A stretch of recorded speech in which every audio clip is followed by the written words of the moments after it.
Brushing Teeth with Robert, June 3rd, 2020. Thanks for being here.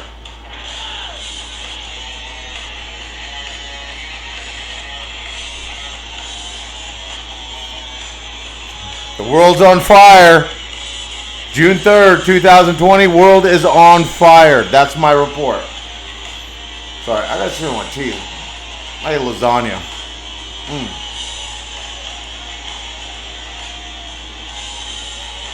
I only poured a little wine. One little wine, because I want to get through this quick. Kind of like life at this point. Just want to get through it very quickly. Thank you for being here. Brushing Teeth with Robert podcast. Yay.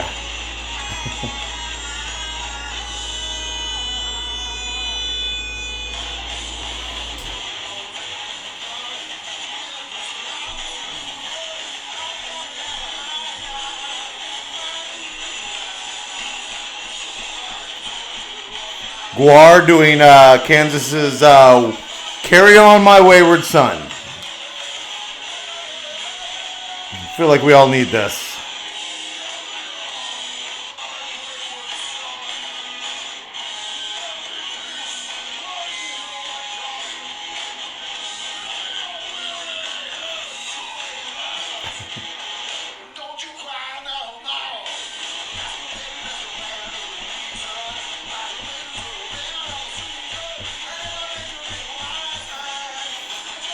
I feel like we should all just listen to Sam Harris's voice guide us through the meditation of life.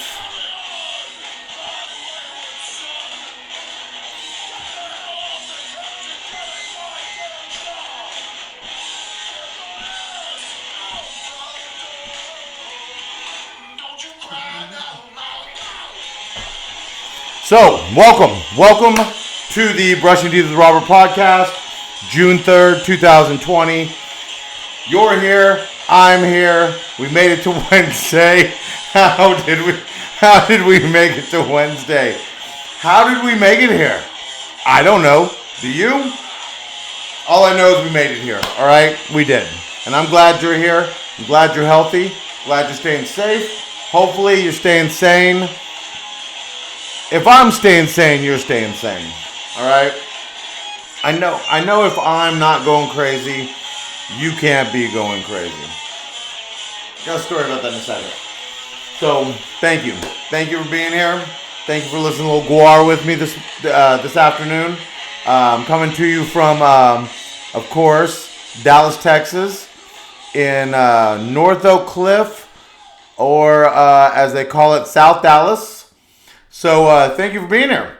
June 3rd, 2020. Glad you're watching. If you are still watching, you're probably glued to the news, or not glued to the news at all. And like I said, I hope you're staying safe. I hope you're staying sane. I hope if you like this, you're subscribing wherever it is. And I hope you're listening to me. And I hope I'm taking you away from whatever the fuck is going on in this world. Whatever the fuck is going on. I don't know what the fuck is going on. But I know that hopefully, again, you're staying sane. Because if I haven't gone crazy, then obviously you haven't. And I'm going to relate this to a story. One time I had a fight with a ex-girlfriend. And I was having to calm her down. She was going apeshit. I'm sure it was something I did. And I remember telling her that if I'm the voice of reason in this relationship, then we're fucked. Then we're fucked as a relationship. If I'm the one who can stay calm, if I'm the one who has common sense, then we're fucked. So I know this. If I'm staying sane, you've got to be staying sane. All right. So thank you for being here.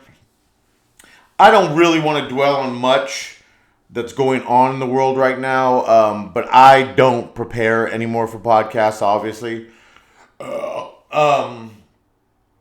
I know that shit's going crazy out there. I hear next month there is a fire tsunami. I'm really excited for November when they're forecasting armies of Bigfoot just raiding the cities. Just huge squadrons of Sasquatch. I mean, how much weirder could this get? How much weirder could our lives get right now? It's an election year. Yeah. What are we doing? What are we doing, man? What are y'all doing out there? What are you doing out there? What are you doing? What are you doing out there? You know? Hopefully like me, and hopefully like actually a very large portion. Let's keep this in mind. The majority of the earth, I'll even narrow it down. The majority of this nation is getting up every morning and going to work and then coming home, eating dinner, and going to bed. All right? A majority of us are doing that. So, no matter what you see, remember that you are not in the minority in any way. In any way, shape, or form are you in the minority. All right? You're still doing the same exact thing you do every day. You know, I'm still doing the same thing I do every day. And keep doing that, because that's actually what causes the world to go forward and things to get better and things to go better and us to excel as a humanity is to get up every morning and do the right thing and move fucking forward and not let obstacles stand in our way that are unnecessary to causing more strife than whatever is on this planet. Whatever's on this fucking ball of blue and green that is hurtling through fucking space, being bombarded by asteroids and meteors and possibly fucking UFOs out there. What the fuck is going on with UFOs, by the way? They're everywhere right now. They're everywhere. Did you hear what's going on in Idaho? I don't know if anybody heard what's going on in Idaho, but really look into it. There are UFOs all over the place. So, in case you felt a need to create more fucking strife for yourself, I'm going to be the voice of reason and say, fucking stop it. Just stop it. Stop causing so much goddamn trouble for yourself and just fucking get up and do the right thing every fucking day. Get up, brush your teeth, wash your ass, go to work, come home, eat well, go to sleep, get some sleep, and don't fucking fuck this up, man. Because the majority of us are not fucking shit up, alright? Fuck me, man. Listen to Sam Harris. Guide us through the meditation. Picture the candle in front of your face. So I started meditating. Alright, it's hot in here, by the way. I had the AC on, but I should have turned it on earlier. I started meditating, and I'm doing it every day, and I love it. I recommend it to everyone. I rarely download apps that don't involve being a game that's bright and colorful, but I downloaded a Sam Harris app on meditation because I felt like I needed help with it. I've tried to do it in the past, never been good at it, and I'm glad I did it. I did something I never do, which I actually paid money for the app. You go to about, I think it's day 6 or something like that, which is very smart, by the way. You know, not to take you all the way to day 7 in the week. So when you're like, oh, I almost did a week. Then they hit you with the, hey, pay $100 for this app. And I did it, and I love it. Oh, by the way, I don't know if anybody needs to see this, but look at that. Redneck light cap. Yes, that's great.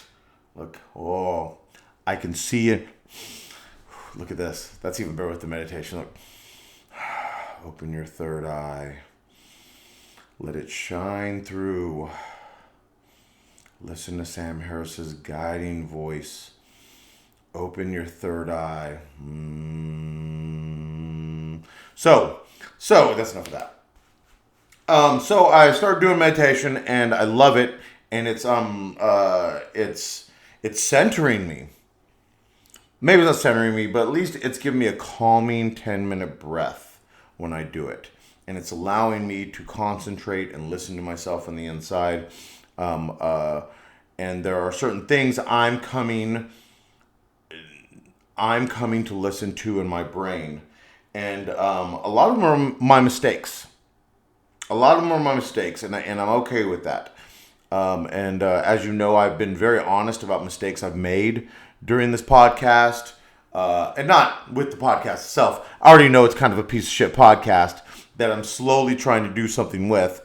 I'm talking about in life, things I've done. This podcast is making me realize them, and I'm talking about them openly. And I'm glad, because we should talk about our failings.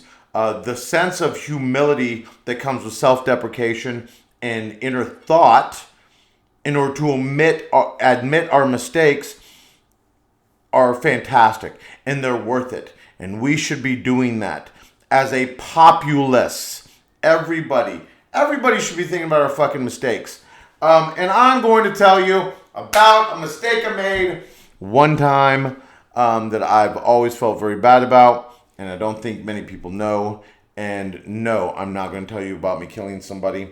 That's saved for possibly my last podcast. Just kidding. So, mistake I made. My brother had a hamster. So my brother had a hamster, and I loved the hamster. Hamster was cool. This was back when we were really young in the 80s, and one of the things I loved was when I found out about the hamster ball, where you put the little hamster in it, and the hamster could just go around the house. The hamster would walk around the house like you're walking around the house. And it was so much fun, and we were really, really nice to the hamster. And I really wish I could remember the hamster's name.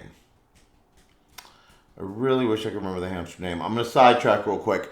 In this townhome, my mom lived in a room upstairs. Across upstairs lived me and my brother. We had beds side to side, or across the room for each other. It wasn't a big place, a little townhome. But downstairs was a bedroom, and that was my grandmother's room. This was my grandmother lived with us. My grandmother was fairly strict. One of the things my grandmother would do that I loved is my grandmother didn't think that girls should call boys. So if you ever gave your number to a girl and she called, my grandmother would tell them that either you had moved away with family out of state, or she would call them hussies and say they shouldn't call boys and hang up on them. So as you tell, my grandmother was a great individual who obviously had a very strong set of morals. One of her sets of morals, I'll get back to the hamster in a second, by the way. One of her sets of morals was that you should always eat all your food.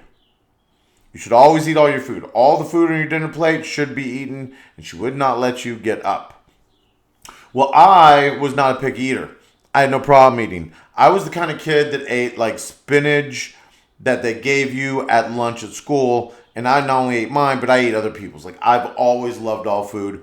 It's been rare to find a food I wouldn't eat, and I still to this day can't think of something I won't at least try. I don't eat spicy food anymore, but that's because I'm old. And I'm even more older, of course, because you know my birthday was last weekend. But my brother was a very picky eater. And when I talk about, I'm telling you, I'm fairly certain that my brother consisted on eating air.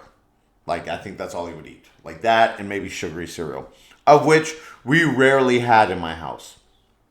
So, I don't even think I had sugar cereal until I was like, God, maybe in my mid-teens or something like that. And so it was not unusual for us to eat dinner. And my brother to not be let up from the table because he wouldn't eat all his food. What was even more usual. What was even more common was that there were times when I would go to bed and my brother would still be at the table, of course, trying to finish his food. I've seen my brother throw up at the table before, by the way, because he took a bite of something he didn't like. And it was not unusual in any way, shape, or form for me to go up and go to bed and come down the next morning to go to school, and my brother asleep at the table with the plate of dinner still in front of him. He was very picky, and I love him for it. I think he's still that way, as a matter of fact. So I'm going to go ahead and admit something I did that was very bad, and then I'm going to end this podcast. Because I think we have an issue. And I don't think our issue is what everyone thinks our issue is. I think our issue is the fear of admitting when we're wrong. I think in the face of overwhelming, what can be myopic social circles, whether you're on one side or the other, is the unbelievable fear of admitting your mistakes or when you've done something wrong. And I believe we all should do that. We all should admit that. And we should be okay with it because it happens. So, this is what I did. I used to like to play basketball in the house. And my mom would get pissed at me. And she'd yell at me. And my mom was very mean. She was very, very mean. And I was, when your parents tell you to do things and you shouldn't do them, it takes you a while to realize why you should not do them. Well, where the hamster cage was down kind of towards the bottom of the stairs in the dining room. There's a little kind of enclave where when you walk down the stairs, you went around into the dining room, you could go, the hamster would be down. I don't know why they didn't let us keep it in a room, which was stupid, but, so of course I'm dribbling a basketball in the house. Basketball falls down the stairs, takes a hard left, and falls through the stairs into the hamster cage. Of course, I loved this hamster. My brother loved it more. It was his hamster, but I loved the hamster too. And I ran down to see where the basketball went. Of course, I couldn't see it went in the cage yet. Went to the dining room, found it in the cage. I was like, fuck. Took the fucking basketball out, but the hamster was still alive. Maybe the basketball didn't hit the hamster. Maybe the hamster was on the corner of the cage. Didn't hit the hamster. Well, the next morning, the hamster was dead. And I have always felt bad about that hamster. I've always felt bad about it. And Derek, I am sorry. Because I never admitted that I may have killed the hamster. And I'm sorry, because I know you loved that hamster. I loved the hamster too. It was an honest mistake, but it led to the hamster death, and I am sorry about that. I'm sorry. That was my fault. And I know. I don't even know. You may not even remember the death. You might not even remember the hamster because you were so young. But I remember the hamster, and I'm sorry I haven't admitted this before, but I may have killed the hamster. In fact, more than likely, I would say, without putting like Schrodinger's cat into it, I obviously killed the hamster, and I'm sorry. I did wrong. And I buried it for this long and never admitted it. And I am so glad I did. Now, I wish I had done it before because I fucked up. I fucked up and killed the hamster. And not only did I kill the hamster, but I never told you I killed the hamster. And I am very sorry about that. That was my bad. So, there you go. I killed a hamster. See? See how easy that is? See how easy it is to admit you fucked up? See how easy it is to admit when you've done wrong? Now, I know there are bigger things that we all do wrong that are harder to admit, and they'll take longer sometimes to admit. But hopefully, we can all get there. Not only as individuals, but as groups, you know. And maybe in doing that, we can help the world not be on fire anymore. Maybe we can do that. Because that would be nice, wouldn't it? That would be nice for the world not to be on fire. It'd be nice to enjoy a year somehow, some way. So, listen. Sam Harris, guide us with your meditation, counting our breathing to empty our thoughts. Okay, so that's really my podcast today, because I don't know what else to say. I'm kind of at a huge loss right now, and I just want to say that that I love you all, and I hope you're staying good, and I hope you're staying sane, and I hope you're staying healthy, and I hope you know that in the end, I am here for you. I promise I am. I hope that you're here for each other also. You got to be here for each other. Me being here on the other side of this video is not good enough. And I hope that you know that. So please be there for each other. Stay safe, stay healthy, stay sane. As things open up, please patronize your local business. Please do that. All right, they need it. Like now, need it. All right. They especially need it now. Especially. All right. I know in a lot of our cities, they've gotten hit again, and we need to help them out. So be there. Be there for each other. Be there for your local businesses. Go to work every day. And I don't mean just do a job. I mean go to work every day. All right? We can do this, and I love you very, very, very much. All right? Brushing Teeth with Robert. It's a great podcast. You should listen to it and subscribe. All right? I love y'all. The world won't be on fire long. Because I have to get the money that Logan owes me.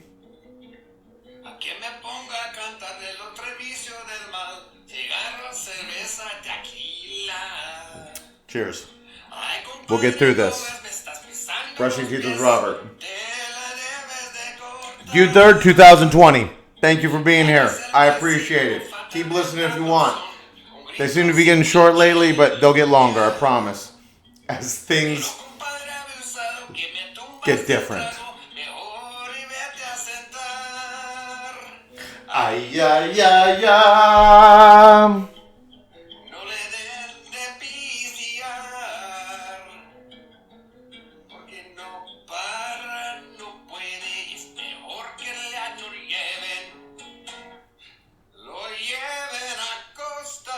Brushing Teeth with Robert. Thank you for being here. Love you all.